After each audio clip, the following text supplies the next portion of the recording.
What is going on, guys? It's the VNM here, and welcome back to a brand new episode of Words Spoken with Venom. This is my first solo episode for the podcast. This is definitely a little different for me, especially since it's just all talking, no back and forth commentary, and it is definitely a little weird. Uh, Definitely excited. Actually, more nervous than excited. But before we get too far into this, guys, don't forget to hit that like button. And if you're not subscribed, hit that subscribe button and check out my links in the description below. Now, this one is all of the trade deadline drama for the East Coast. And you're saying, what about the West, Venom? This is the problem with the West for me. I don't get to watch a lot of the West games. And I don't want to give bad opinions or faulty opinions about a conference that I know nothing about. Only thing I know about the conference right now is that the seventh place position in the entire league standings for the entire NHL is held by the number one team in the West, which is the Vegas Golden Knights, as of right now. That can change after tonight. I was supposed to record this Sunday. Then we saw the Tanner Jeannot thing go through. And then on top of that, right before that, we had Timo Meier go through. And then I was going to record this afternoon. Then I saw something that made me stop because I wanted to make sure I had a complete breakdown and list. Is that we saw the Sam Lafferty and Jacob McCabe trade go through as well. So it's definitely something in the water right now. We got about 4 days left till a little under 4 days, really, when you think about it, till the trade deadline, because it ends at noon on March 3rd, which is this Friday.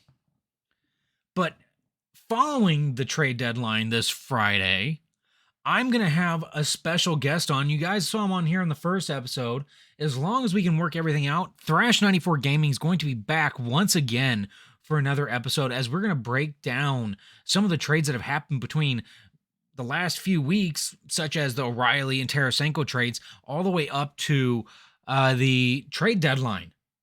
It is just going to be bonkers on how much we're going to have to go through. We're going to have to probably cut some of the trades out of like these small trades that just happened with Buffalo getting Stillman from Vancouver, and they gave him a prospect in return. It has been some wild stuff here. I wasn't expecting. It is Riley Stillman for Josh Bloom. That just happened about 30 minutes ago. So, it's definitely interesting what's going on. Things are really heating up. Buffalo is making a run. But let's get into this. We're breaking down the top 10 teams from the East, where they're at in standings, point-wise, goal differentials, and what their team stats are, and then what they need and what they don't need, and what they should probably avoid right now.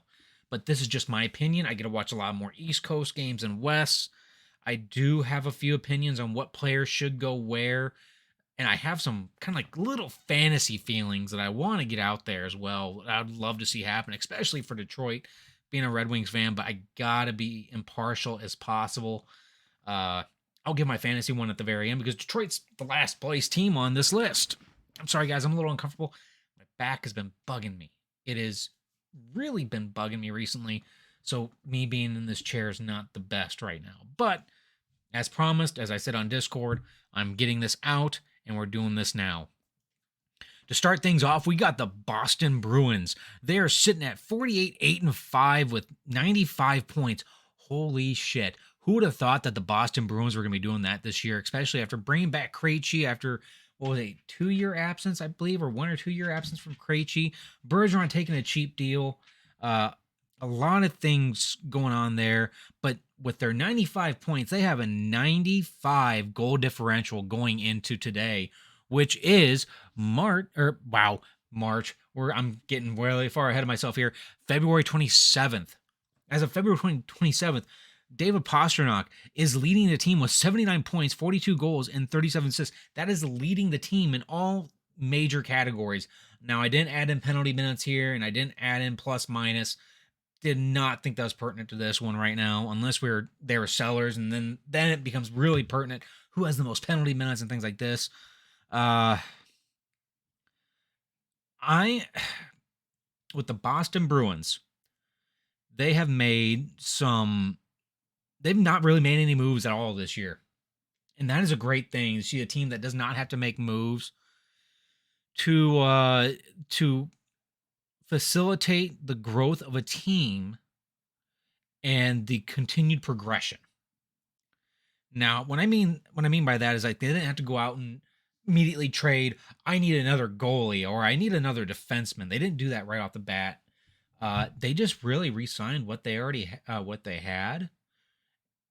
Where they're restricted free agents, unrestricted free agents. Like I just said, Bergeron, who's getting a deal like I think it's like 2.5 million. Bergeron's deal is, I believe it is 2.5 million right now. Patrice Bergeron, it is 2.5 million. Yeah. That is definitely a cheap deal for any team, especially with how well he plays. Uh, when I was writing this out originally, I said they didn't really make any moves to be the continue to be the number one contender for that Stanley Cup in the East, and I think I feel this is their year to win the Stanley Cup. I think this might be Krejci and Bergeron's last run, which would be sad to see, but I'm not going to I'm not going to say they're not coming back, and I'm not going to say they are. But they did go out and do something recently. They have added Orlov and Hathaway to the team. That was an outstanding trade with the Caps. Caps are now sellers and out of the top 10 list and by standings. I'm completely shocked, but they've been missing their key piece of Alex Ovechkin for the last week, 2 weeks now. He just came back recently. They told him that they weren't going to be doing this to him as long as he was going after the record, and they kind of broke that promise. So be weird to see what happens there. But Orlov and Hathaway are at the end of their contracts here. They are. It's gonna be interesting if they resign them, but if they don't get Krejci and Bergeron back, I don't see these guys. I see these guys sticking around, but at the same time, I don't. But they do need to get David Pastrnak signed. That is going to be their biggest takeaway for the season. At the end of the season, is getting David Pastrnak re-signed, which, depending on if Krejci or Bergeron stays, it might not happen. That is a scary thing to see. Is like we could see this team win a Stanley Cup, but have none of the key pieces that actually won the Stanley Cup for them. Marchand signed for the next few years, but who's to say that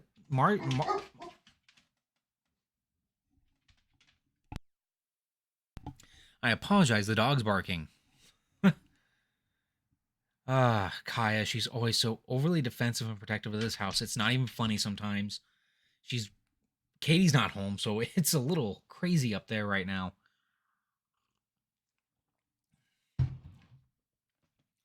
But Marchand can't lead that team by himself. It is definitely something kind of a wait and see. They don't have their first round pick for this year, so they got no. They can't. This is a deep draft class, and this is a year I would not want to give up first round picks. But to each their own. I'm not going to knock them for what they did. They are going after the cup. I feel like this is their ride or die moment for this team. It is definitely going to be interesting to see how this all works out for them. And guys, I'm going through this quickly because I don't want to kill you with just repetitive stuff here.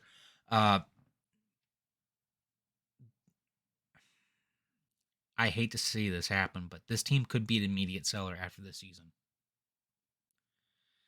And that is one of the hardest things I could say because if the Wings weren't in the playoffs, I was a fan of the Boston Bruins. If they weren't in the playoffs, which I don't believe they've missed the playoffs since I really started getting into hockey. I've watched the Sharks, and the Sharks, which are not going to be in the playoffs this year, I've watched Toronto, and it is definitely going to be something interesting to see. Right now, they have 2 on LTIR IR, and that only gives them 325,000 in cap space. So them making any moves at the deadline, minus maybe some few little little small pieces here and there, where it's equal value trades or someone's retaining quite a bit of money on one side that Boston's working with. I don't see any more moves for this team. I see this team as the number one contenders for the Stanley Cup. Bottom line, I feel like this team is set to go, and I feel like they're going to make a long, deep run into the playoffs. Now, number two in the standings is the Carolina Hurricanes. Now, if you'd have told me Carolina was going to be in the top 5, I wouldn't have called you crazy. But having a good record of 86 points with a 39-11-8 record going into the trade deadline, now that I thought was going to be a little extreme. The East is really dominant this year when it comes to winning games or just being outstanding and consistent with good gameplay. Carolina Hurricanes are right now a plus 47 goal differential. First and second, 95 goal differential for Boston. Behind him, who's number 2 in the entire league, has a 47 goal differential right now. Carolina Hurricanes. That is just absolutely, it's a 38 goal difference here. Wow, my math is horrible. 48 goal difference between first and second right now. 52 points and 25 goals is leading the team with Sebastian Aho, the good Sebastian Aho, not the New York Islanders Sebastian Aho, and 32 assists going to Brent Burns. He is having kind of a little bit of a career resurgence there. I'm very happy for him. I was sad to see that he wasn't doing very well in San Jose, and I think the move to San Jose for what they got him for was a great deal, and it's working out really well for them. This team is very boring to watch, and this is something myself and Thrash can completely agree on, is that when you watch a Carolina Hurricanes game, it's boring to watch because it's all defense. It's very low scoring. Obviously by 52 points, and they've played 68 games this season already. 52 points for their top leading scorer. Not a point per game like I thought Sebastian Aho would be, but this team is very, very heavily defensive side. They got great goaltending. They have great defense. Only thing I could see them really doing is going after a score at the trade deadline. They got 10 right now cap space going into, as this is on Cap Friendly. You have all these different slots for money wise. You can go in there and look right now. Excuse me. This coffee is giving me a little bit of acid reflux right now. It gives you a projected cap hit, projected cap space, and current cap space. Now, current cap space for the Carolina Hurricanes with 3 on LTIR is $10 million. Now, what they're going to have when it comes to after the trade deadline is 0. Now, it's kind of weird. They can go after somebody because the cap don't matter after when it gets to the playoffs. It really don't. We've seen this happen so many times. I don't get it, and that's something I don't understand. And I need to learn more about how the cap actually works a little bit better. But this team can go out and get another score. They have picks. They got assets that they can use, and they haven't really used too many this year. They did use picks and assets to get Pacioretty, and they also used picks and assets to get Brent Burns. But Patches, as I called him when he played for the Montreal Canadiens, and I picked that up from my buddy, the Burninator, Dr. Burninator now. Sorry, have to correct that there. He always called him Patches, especially when he used the Montreal Canadiens to score on me when I played as Detroit Red Wings, and I was terrible. This was NHL 16 or 17 that he would completely destroy me. 15, yeah, he completely destroyed me as well, but I didn't get any better at the game. I'm still completely terrible. But this team has to get Pacioretty healthy.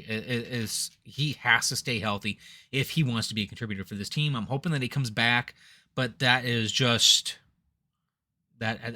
a big flat out maybe. You don't know what they're going to do with him. Right now it's looking bad on Carolina, this trade, but I don't want to call it a bad trade until we actually see some differences and my hair looks absolutely wild. Holy crap. I'm going to be petty about it. There we go. Looks even sexier. Not really. Dead ugly. We all know it. Uh, so a good score for them would be possibly Jacob Verana. And yes, I am throwing out Jacob Verana if he can get his head right. Same thing for Tyler Bertuzzi, another good scorer. This is if the Wings turn into sellers somehow. They'd have to lose the next 2 games for them to actually become sellers. I think they have a chance. But some good scores out there that would definitely be just give them a little bit of scoring depth and maybe give another option. This team is not shooter friendly. They're defensive heavy. And this is like dead puck era when you play them. That is, and I wasn't a fan of the hockey, fan of the NHL in the dead puck era. It's become a lot more exciting, but goaltenders are not getting worse. It's just the shooters getting better. But there's really not much they can do to this team to make it any better. I honestly see that if they go out for a score, they go out for a score. If they don't, they want to leave everything the same. Give them something. They don't want to go get a rental. I think they are building for a long-term future, so this team needs to not stay put, but maybe just pick up a few prospects here and there. Maybe give off a second or first, or not first, second and third for maybe a few prospects, because their prospect pool is good, but not great. Now, third team. This is the most shocking team to me that's in the top 10 because they won the draft lottery last year, getting number one. Sorry, not the number 1 pick overall. Wow, what is wrong with me? But getting such a high pick. The New Jersey Devils. Who'd have thought the New Jersey Devils would be this good this year? Especially with a record of 39-15-5. With 83 points and a plus 51 goal differential. That is absolutely maddening to me. And Jack Hughes, I'm going to give it to Henrique. He said that if Jack Hughes had a really good, healthy season, he was going to go off and be the main go-getter for this team. And by God, he killed it on that prediction. 74 points, 36 goals, and I don't think he's actually played a full 60 games yet with his injury that he was out for about a week. And behind him in points is Dougie Hamilton with 40 assists. And they just acquired Timo Meier in a great trade. This team is just set and primed to go for it. They are going for it, especially after being in the draft lottery this last year. It is absolutely crazy. Only thing I can say about this team is that their inconsistent goaltending, their constant rotation of goaltending has put them in a tight spot where I don't know what they're going to do long-term wise when it comes to goaltending or keeping Jack Hughes healthy. Those are the main concerns. They keep Jack Hughes healthy, they're going to be going far in these playoffs. I'm hoping, at least. This would be great for them, especially Jack Hughes getting that really good experience in the playoffs this year. I don't think they go all the way. That's just not my take on them. They're a very good team. They're very defensively sound. You've got to be defensively sound if you're going to be getting a 51 plus 51 goal differential. That is the great thing. Timo Meier is going to bring that scoring element for them. So that goal differential is hopefully, as long as he meshes well with this team, is just going to skyrocket. Absolutely skyrocket. They didn't lose a lot in this either. So I feel like they got Timo Meier for a steal. And the other player that they got from that deal, they've already waived. And he might clear, or the San Jose Sharks are going to reclaim him. It'd be one of those weird things. Right now, they can't really do much with their cap space unless they trade away something that has a little bit of higher value. They got a little over a million. They got 1.36 million in cap space with 2 on LTIR. Blackwood's on that LTIR list or the IR list. Uh, but it's going to be interesting to see what happens. This team could, I'm thinking they could possibly make it into the second round, maybe conference finals. But you never know with the East right now. This is just completely nuts. And I'm hoping for something stellar from them. But it is what it is. We'll see what happens, and we'll hopefully get something more dramatic out of them. So like I said, with these guys that don't have a lot of cap space, I can't give projected ideas of what they can trade for. I'll go back to Carolina for a second. The only thing that Carolina can do is get an offensive defenseman like Jacob Chikrin to help out with their scoring problems, or a superstar, or not a superstar, but a good scorer like Jacob Verana, who does have still that scoring talent. I just think he's just not all there yet, and I hope he gets there again eventually one day. But going back to New Jersey, though, they don't have that cap buffer right now to do that. And it's definitely hard to determine what they're going to do next. Now, this one screwed up, along with New Jersey, screwed up what I was going to try to do with doing my podcast early, and I'm happy I got this in now. Toronto Maple Leafs are sitting at 4th overall in the Eastern Conference. They are 37-15-8 with 82 points in the plus 49 goal differential. That's very good for them, especially with their kind of leaky and inconsistent goaltending they've had this year. Samsonov has been pulling them out of a hole left and right. Then you got Murray that's hot a little bit, then cold. Same thing for Samsonov. I don't know. How many goalies has Toronto had up there? 4 or 5? Maybe we'll get 6 or 7 but before the end of the season. But bad joke, terrible timing. It is what it is. I actually had in my notes here is what the fuck is going on with this goaltending. But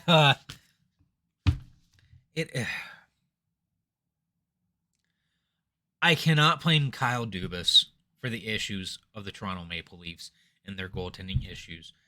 He got Matt Murray, and I think on a good deal. He got Samsonov on a cheap deal. And those were supposed to be the 2 goalies that should have gotten him through this entire season. But with Matt Murray having all of his injury issues, Samsonov having poo-poo in his pants. God, I'm terrible with these jokes. I saw the interview where he said his stomach was upset, and I think it was Steve Dangle that said that he had poopy pants. So it is definitely interesting to see. But this team has gone out and done something crazy over the last 2 weeks. The first one was trading for Ryan O'Reilly. Now, I didn't see that coming at all. That was completely out in left field. This guy's absolutely nuts. Ryan O'Reilly is one of my favorite centers to sign, defensive centers to sign in NHL. In NHL 23, he's great, especially as he gets older. He fits on that 4th line, especially when he drops down to the 81, 82 range. He's that good depth defensive center, great face-off. He's not very fast. But this guy has had a rough go this year. Damn. I'm having a terrible time with talking, guys. I apologize now. We're only 4 teams in. My voice is already going terrible sideways on me. But this O'Reilly trade just blew my mind, and he's already gotten about 7 or 8 points since joining the team in the last 4 games.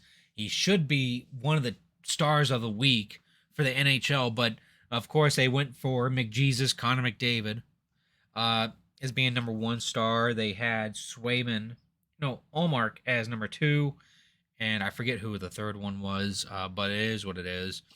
This guy's definitely showed that he's still got game and that he has a positive outlook on how he wants to play. The team being on St. Louis was really rough for him. He's struggled this last season, but that's the players that he's surrounded by. He has a lot of younger players that are still growing and developing, and I know he has a winner's mentality. He's always positive, and he's still being that captain with the team, even though he's not a captain. Uh, that trade was a huge one. Now, the other one that caused the delay today was the McCabe and Lafferty trade. These are one a solid defender, and Lafferty being a good forward definitely brings that bottom six depth up a little bit more, and McCabe bringing that defensive group up. Now they just got to figure out who's going to sit. I think they're going to be rotating with about 7 or 8 defensemen, and I think it's going to be a rotation of defensemen through the entire rest of the season and playoffs. I don't know how they're going to work this. I don't know what their depth chart really looks like right now and who they're going to waive and who they're going to scratch. It'll definitely be interesting with them. They have on 6 on LTIR right now, or IR, whatever you want to call it. Cap space is, at the time that I wrote it, it was 2.77 million. It has definitely changed again, and Cap Friendly has not updated for me, so I can't give you the most accurate details on that. I don't think Kyle Dubas is going to make any more moves unless it's to get rid of some cap to bring in somebody else. And I don't see him making that kind of a move right now. And any move that he does make is going to be in the offseason after they either make it to the Stanley Cup Finals or they get eliminated in the first round, which is their terrible luck. It is definitely going to be interesting to see how far this team grows in the next few weeks, especially this is crunch time for them. They got to put a great string of games together. They're solidified in the playoffs right now, in my opinion. There's no way they're going to lose out and miss, but they have to show that this team is going to be able to go deep into the playoffs, or Kyle Dubas is going to be gone, most likely. Now, that is my take on Toronto. That's a hot take as well, especially Dubas on the hot seat. Sheldon Keefe is probably on the hot seat as well. It's going to be interesting to see what happens. Now, I turned the page because that's how many notes I have. The team I didn't want to talk about, because I do not like the moves that they are making right now. They pretty much gave up entire draft classes yesterday just to get one player. The Tampa Bay Lightning. What are you doing? Like, honestly, you give up a first, second, third, fourth, fifth. How about you give up your entire draft class for the next 6 years for one third or fourth line player for you guys? I don't get it. What are you guys doing? I don't know who the GM is. I do not care who the GM is. I really don't care about who any GM is. I only care about what GMs do in the summer or during trade deadline. And you know what? That is the wrong thing to say, especially since trade deadline's coming up. I'm stupid. It's okay. I make mistakes. I'm new to this.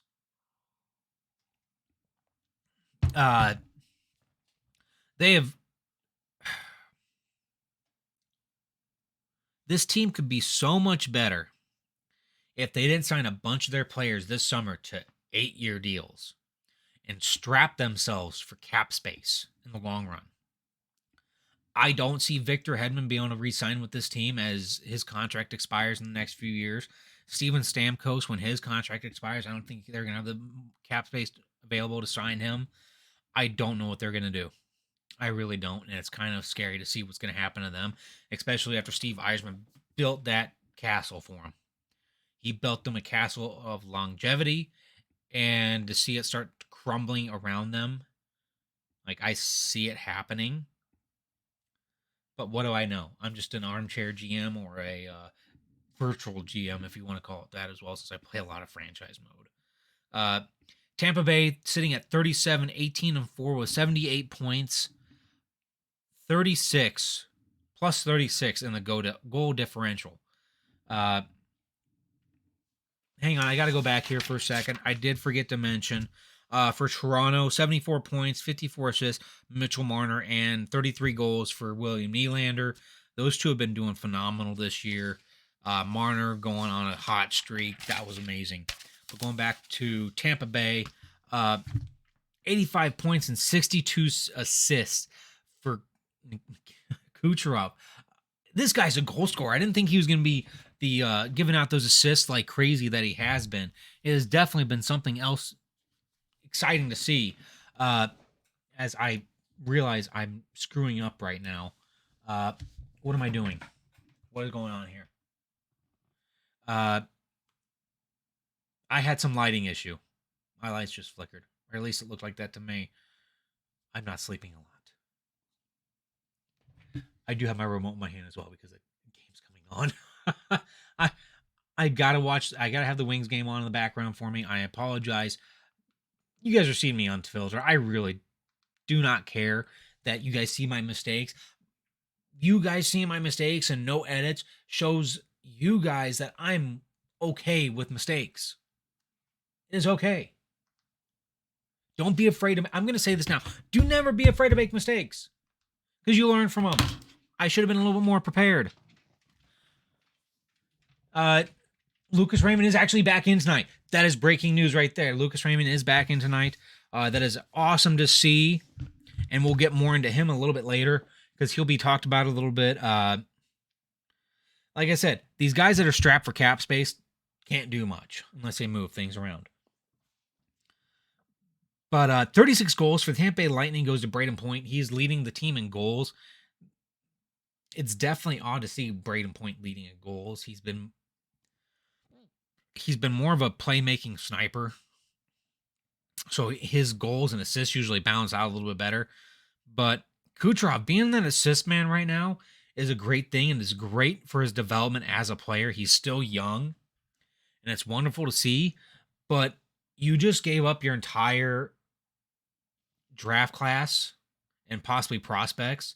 Now, this is a comment that I heard just the other day, is that Tampa Bay has the worst pool of prospects in the entire NHL right now because they don't have their picks. They've been giving up picks just to sustain and keep this team going for long term. But these guys are not getting any younger. You need to have young players to help you out in the future, especially when Hedman, Stamkos, Corey Perry. Yes, I believe Corey Perry is still on the team. I'm 99% sure of that.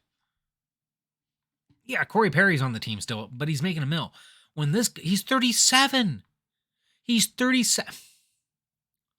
You know, I'm looking at their ages right now. 33, Stamkos, 33, Killorn, 37, Pierre, 37, Corey, Maroon, 34, Hedman's 32, Cole, 34, Bogosian, 32.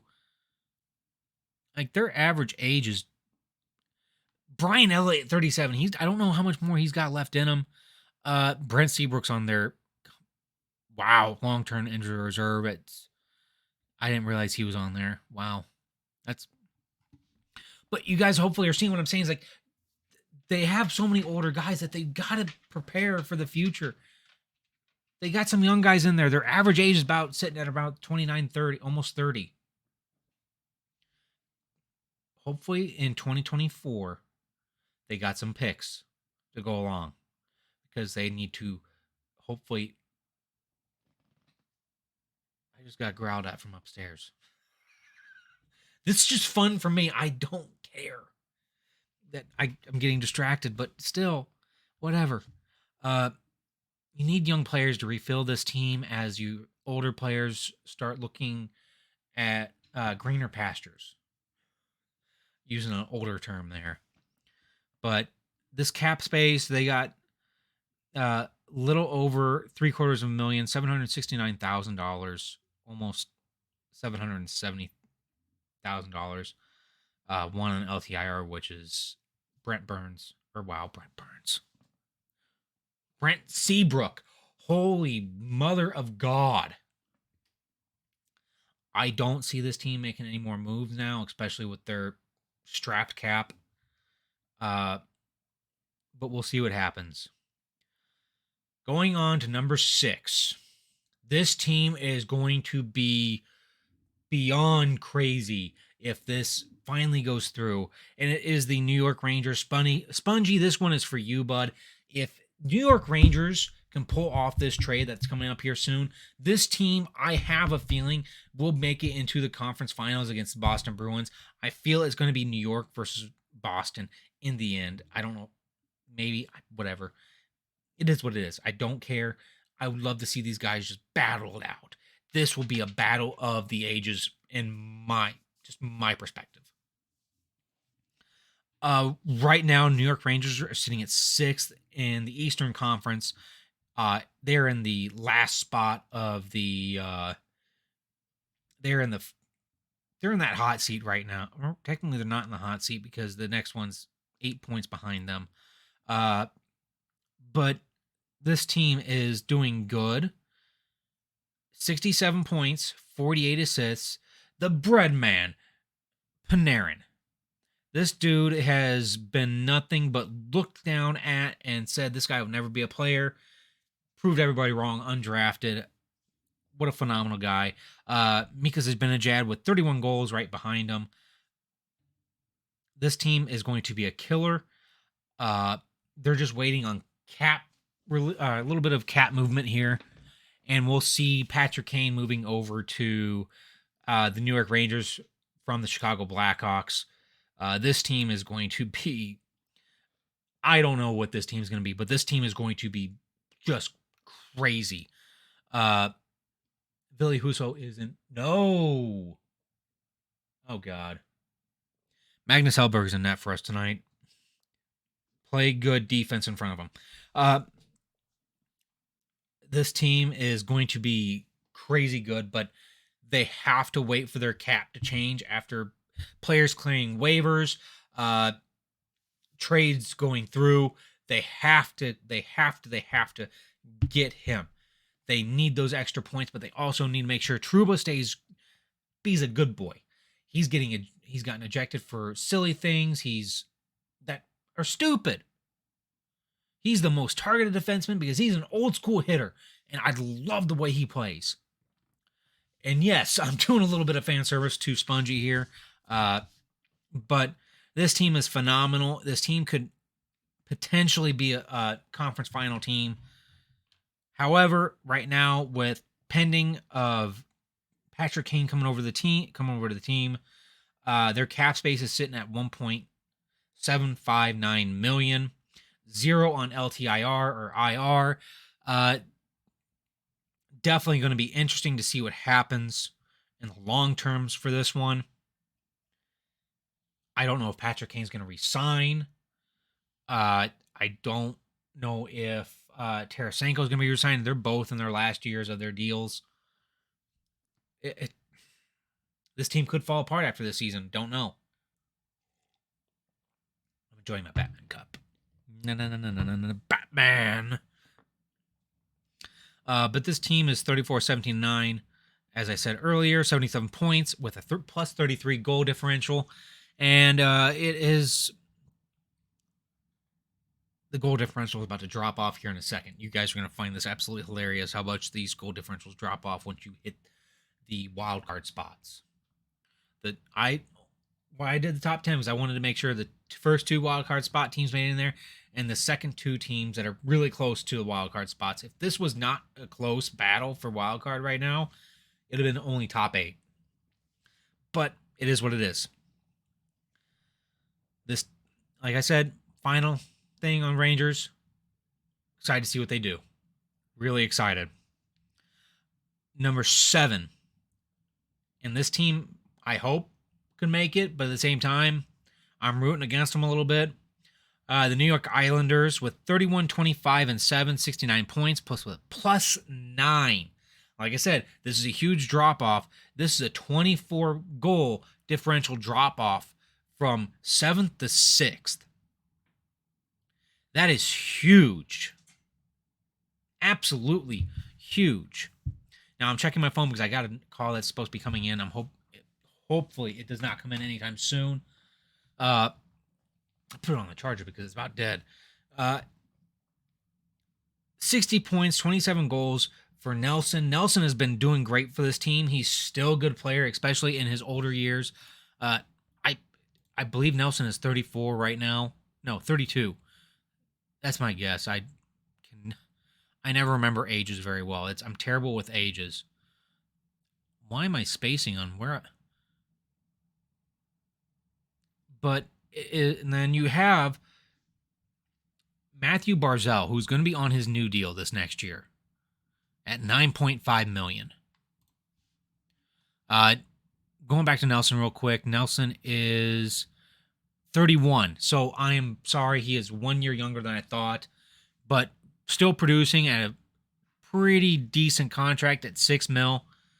60 points. You're getting $6 million for 60 points. That is not bad deal. Not terrible, but not bad. Barzell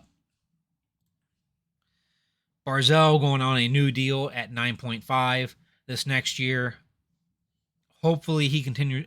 He needs to produce more if he wants that really earn that 9.5, or he's going to be looked at as a cap drag on the cap. They just picked up Bo Horvat in the last few weeks. That was a huge deal for them. Their defense is not very solid, which I was hoping to see better defense out of this team. But their goaltending has not been ideal either this season. So there's a lot going on there. They have 3 players on IR, and they got about $7 million in cap space. This would be the perfect place if they really need like a defensive defenseman that's going to be there to make sure that the goalie's a little bit better protective in front of the net, getting people out of the way. This would be a great place for Luke Schenn. That is just me. This is my opinion. Maybe a little bit of retained on Vancouver's side because it looks like they're going to be complete legit sellers here in the next few days. So, because I see Brock Besser possibly getting out of there. And Elias Pettersson looks like he's not happy there either. But that is just viewpoints from a few little interviews I saw, and it's just kind of a mess of what's going on in Vancouver. That's one of the reasons why I'm not handling the West on this podcast. Maybe a backup goalie would help him out a little bit too. Giving Sorokin a little bit of a break. Varlamov has not been that great. Varlamov is 34. It's his last year of his deal. I don't know who else they can bring in goaltending wise besides maybe Arizona Coyotes goaltender, which I'm not going to try to butcher that name because I would be. Ingram wouldn't. No.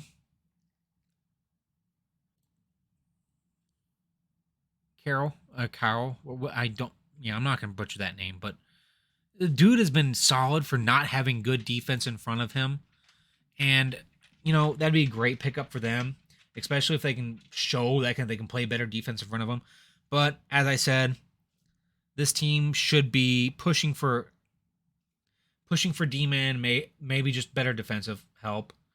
Like I said, Luke Schenn would be a perfect fit for them because they play a lot of hardcore defense. Their games have not been very high scoring, especially with their plus 9 goal differential. So that being said, a little over $7 million in cap space, 3 on IR. Might as well go for some defense and maybe a little bit of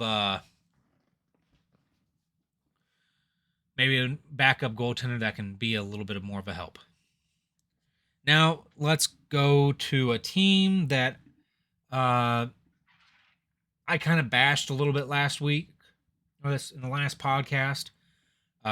The Pittsburgh Penguins. Now, I'm not really high on the Pittsburgh Penguins anymore, and I never really have been. But the biggest issue, and I said this during my last podcast with Kyle, he is part of the Buckpusters. I was happy to have him on the show, And I feel like I made my point very clear, but I'm going to have to make this point again here. Pittsburgh Penguins are 29, 21, and 9, 67 points with only a +2 goal differential. Not great. These Pittsburgh Penguins used to be high velocity, high speed, high scores, and they just gotten older. And they keep paying these older players huge money. And their prospects are kind of being left. They don't have a great prospect pool. Jari's had a very up and down year because Casey DeSmith is just terrible. I don't like Casey DeSmith that much. I feel like he's a very leaky goaltender, and I don't want him. Some of the biggest mistakes that Pittsburgh has made is let go Marc-Andre Fleury and Matt Murray. Those two working together could have helped these Penguins long term. And I'd love to see something on that front, man. I feel like there's a lot to be fixed there. One of my notes here is that Father Time has caught up with the team at the wrong time. This team looks like they want to keep fighting for a Stanley Cup, but I don't think they're going to be able to do it. I feel like they're going to fall out of the wild card here very shortly, and it is going to be very hard for them to keep going. Their biggest bad deal of the summer, besides re-signing Malkin for the deal that they did and re-signing Letang for the deal that they did, I feel their biggest fail was getting Petrie. That was a terrible deal. Definitely not something they should have done. Get rid of Casey DeSmith. Find another backup goaltender that would better suit your team and your play style. Someone that can actually move from post to post and not let so many 5 holes or just completely just fall apart, because it just seems Jerry is completely tired. I'm sorry, he is tired. This team's leader is Sidney Crosby with 71 points, 45-6, and 26 goals. His production has not completely fallen off, but it's starting to get there. He's got a few years left of his deal. I see him staying a Penguin for his entire career. I see him retiring as a Penguin. Maybe he'll just do a 1 or 2 year deal after this at a lower income. But this team I do not have slated to make into the wild card this year. I'm sorry to say that. It's rough to see because they've always done well, but this is the end of an era for the Pittsburgh Penguins. I don't see any trade moves that help them out. They only got 1.9 mil in cap space, especially after waiving Kapanen. And they got no one LTIR, or IR. Any moves they make would just probably be supplemental to the team just to try to get them into a playoff push. But like I said, I'm sorry, Kyle, and the Buckbusters, but I have no faith. I shouldn't say I have no faith. I have very little faith that this team is going to push into the wild card. And if they do, they're first round exits. That's all I'm going to say on them. Going to the 9th team in this list, and this is another surprising team, a team that I did not think was going to be actually pushing this hard this year. Buffalo Sabres. Very, very surprising, very, very interesting on how they're going and how well they're playing and how well they're producing. They have a +15 goal differential. They're 31-23-4 with 66 points. Better goal differential than Pittsburgh Penguins and New York Islanders.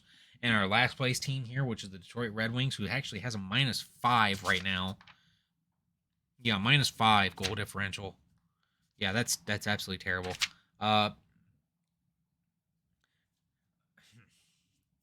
But Tage Thompson is blowing up this team with 79 points and 40 goals. And Darlene backing him up with 48 assists. Those are your team leaders. The the biggest struggle for Buffalo this year for me has been goaltending, unless they're playing the Detroit Red Wings. Good God, Buffalo's just got our number. It's sad to say, but it is what it is. But this team needs better goaltending. They've had three different goaltenders this year. It is, and none of them have been really stand out really good.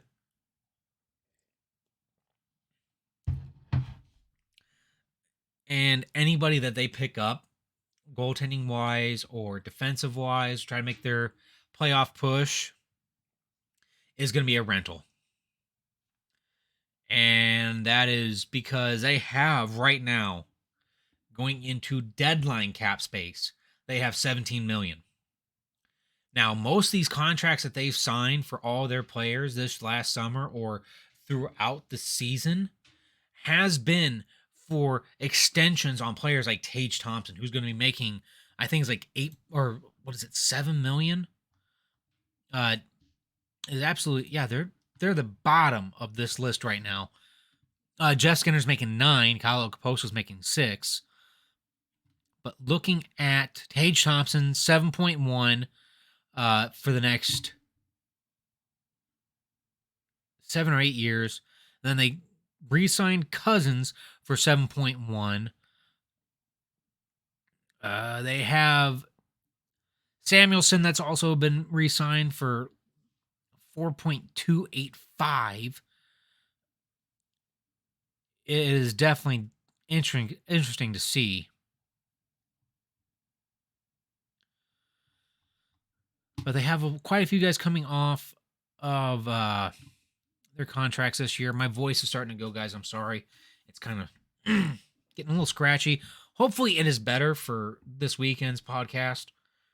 Gonna drink some tea after this. Hopefully give myself a little bit of a relaxation here and stop talking so much. Better goaltending and a little bit better defense. They're decent. They got good defense.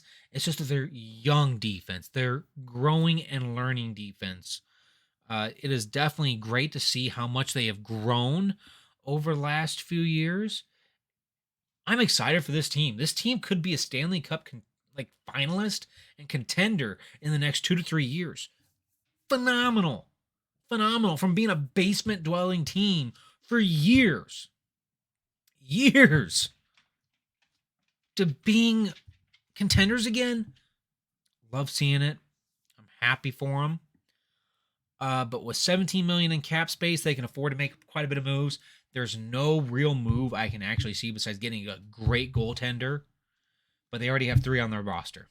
So it means one's going to get waived, one's going to get traded, or many things can happen. And it is definitely interesting in the long run. I believe it's Ukko-Pekka Luukkonen. I think I got that right. He's got 2 more years on his ELC. Wait, no, it's not an ELC. Is that an ELC? Yeah, it's an ELC. No, it's not an ELC. Looks like they did a bridge deal. Because it doesn't have the ELC next to it. But Ukko-Pekka Luukkonen. It sounds like something you said. Ukko-Pekka Luukkonen. Ukko-Pekka Luukkonen. Ukko-Pekka Luukkonen. That is really, that might be a good voice exercise. Actually, you know what? Alex Tuck might come off IR eventually. So no, I might be wrong on that one. I don't know what his actual injury is right now, so I'm not going to say anything more about that. That'd be wrong for me to do. I should have looked that up a little bit better. Goaltending, scoring is not a problem for this team. They're great at scoring, but we need to see something better out of the goaltending. Now, the last team on this list, number 10, my favorite team, the favorite team of Thrash, the surprising team, another surprising team, the Detroit Red Wings. They're currently, as they're playing right now, which I have on the screen over here. Can't see. I'm not going to show you the mess of a basement I'm in right now. We're still. This is a flowing project. we get a little bit of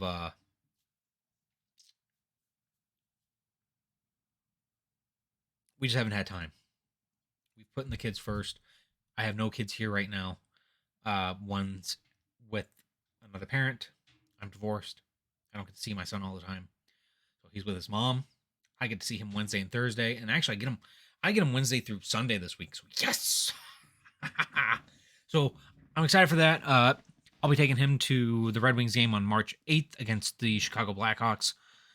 Kind of sucks. I won't get to see Patrick Kane, but it is what it is. And then Katie's daughter Chloe is at a party at Chuck E. Cheese for her basketball team since they just finished up their basketball season. She did a phenomenal time. Unfortunately, most of her games were on my weekends off. Wow, that makes me sound so terrible. I'm sorry. Most of her games were on the weekends that I work. Because I work every other weekend. So it is what it is. It happens. I'm hoping to make it next year. I'm hoping to make it to her activities this summer.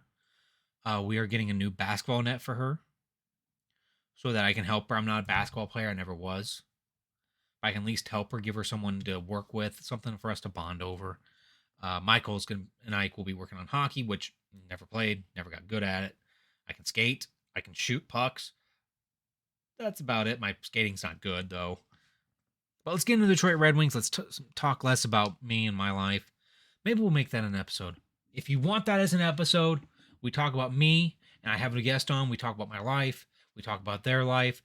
Just simple facts. Let me know. Put comments in, guys. Let's get some comments in on that one. But Detroit Red Wings getting back into it. 28, 22, and 8, 64 points with a -5 goal differential. This team should not be doing as well as they are. But this team is starting to learn better defense. Dylan Larkin is leading in all three major categories with 57 points, 22 goals, 35 assists. He's a point per game. If he gets a point again tonight, he will still be a point per game. This guy is definitely leading this team.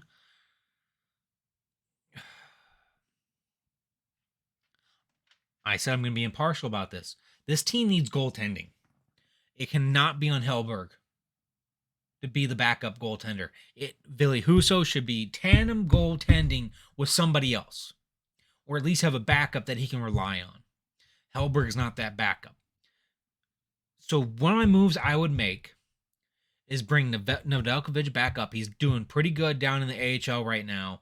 I think he's got his oh my, that almost became, we almost went down to -6 goal differential right now.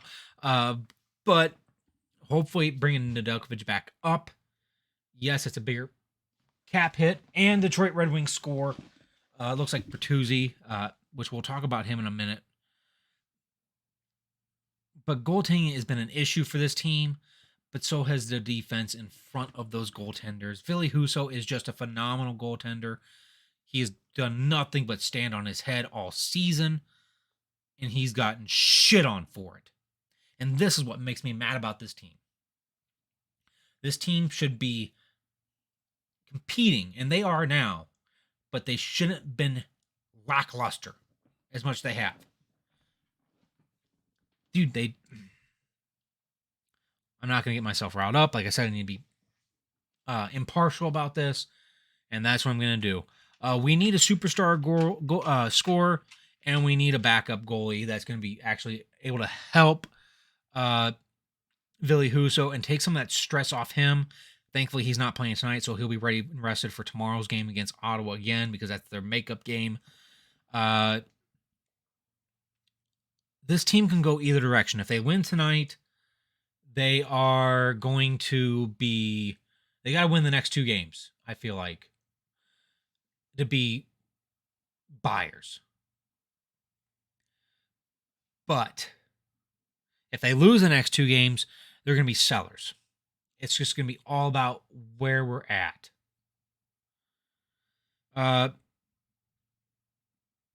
They need a backup goalie and a superstar scorer. People that are trade value, great trade value pieces, are not great for some of them. Ben Sherratt's not a great trade value piece. I just feel like we need to get rid of him. His contract is terrible. He has been a horrible player for this team. He's a negative 18 right now on his plus. Let me check that. I checked it at one point. He was pretty bad. I don't want to give false answers here. I don't want to give bad.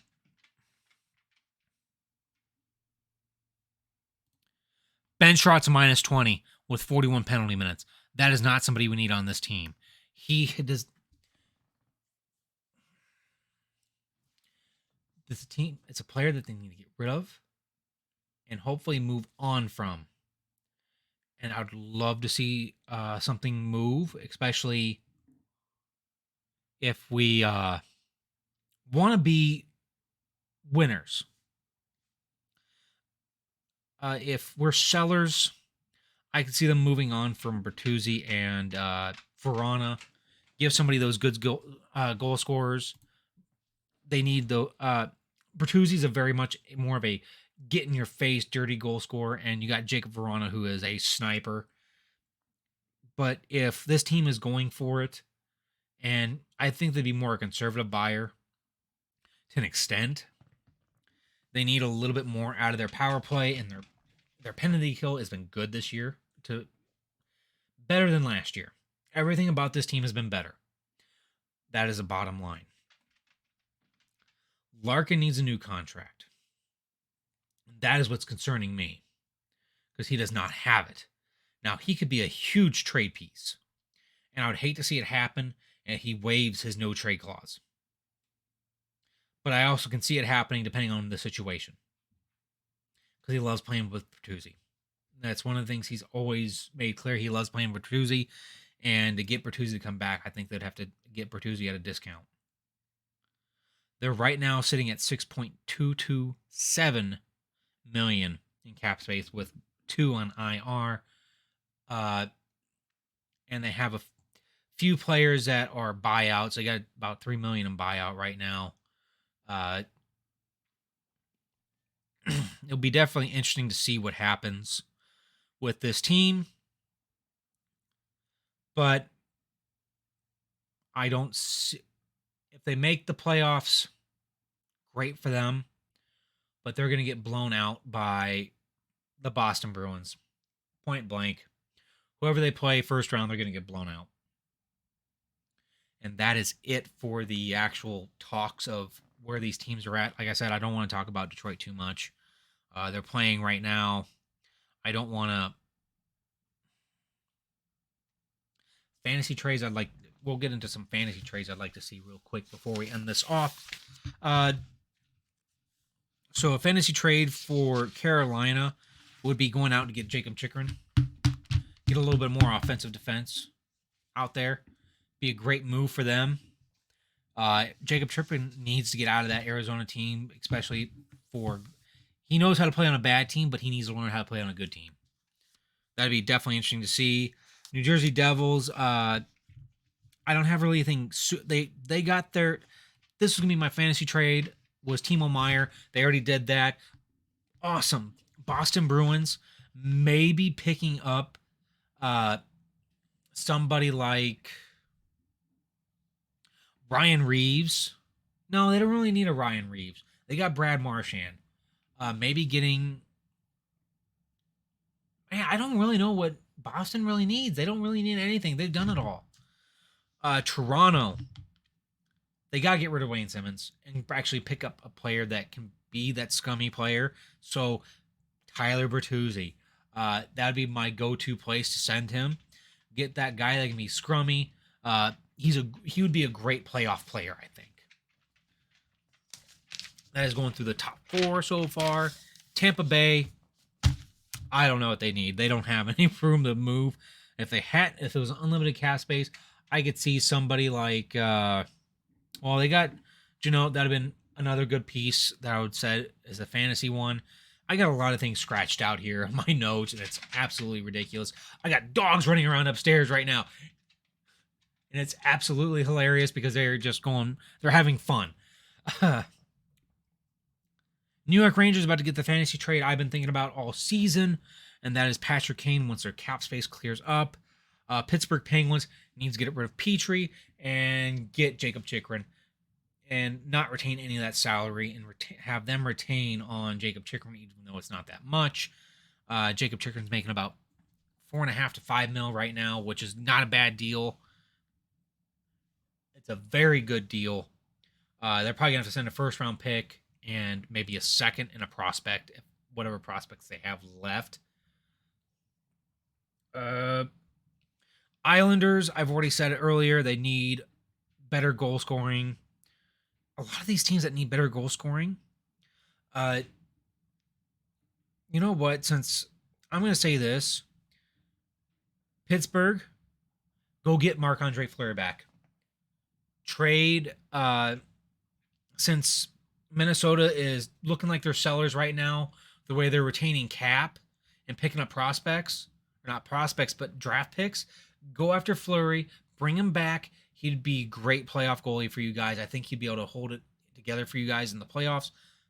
This is the same thing for Buffalo Sabres. Get Fleury for the goaltending. If you need a number one goaltender or a backup goaltender, I don't think Fleury would care about being a backup goaltender to a team that is going to be in the playoffs.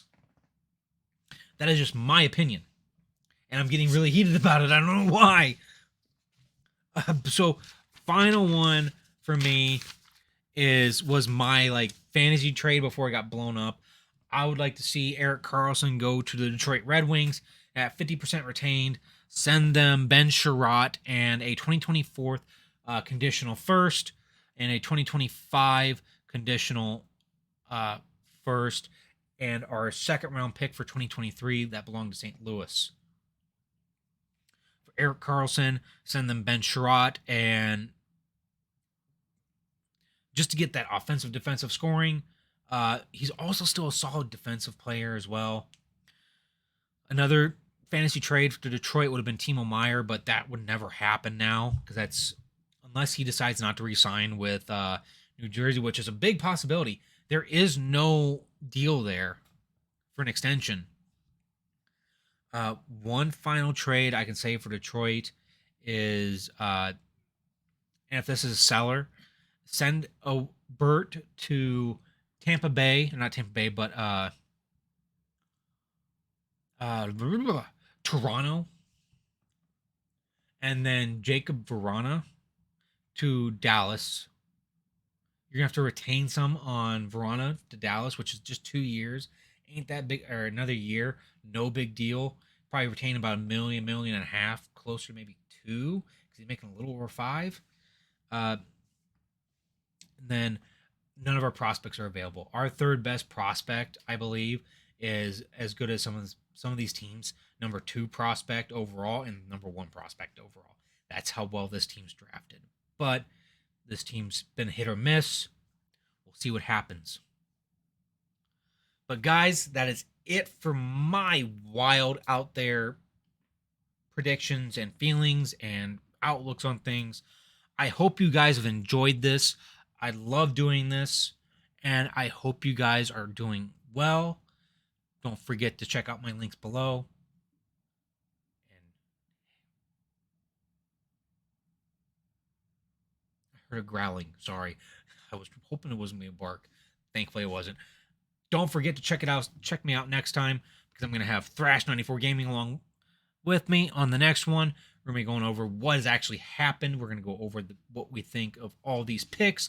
Not all of them, just the big ones and some of the smaller ones that might lead into bigger things in the future. But I love you guys. I appreciate you guys hanging out with me. And I hope you guys are doing well. Peace.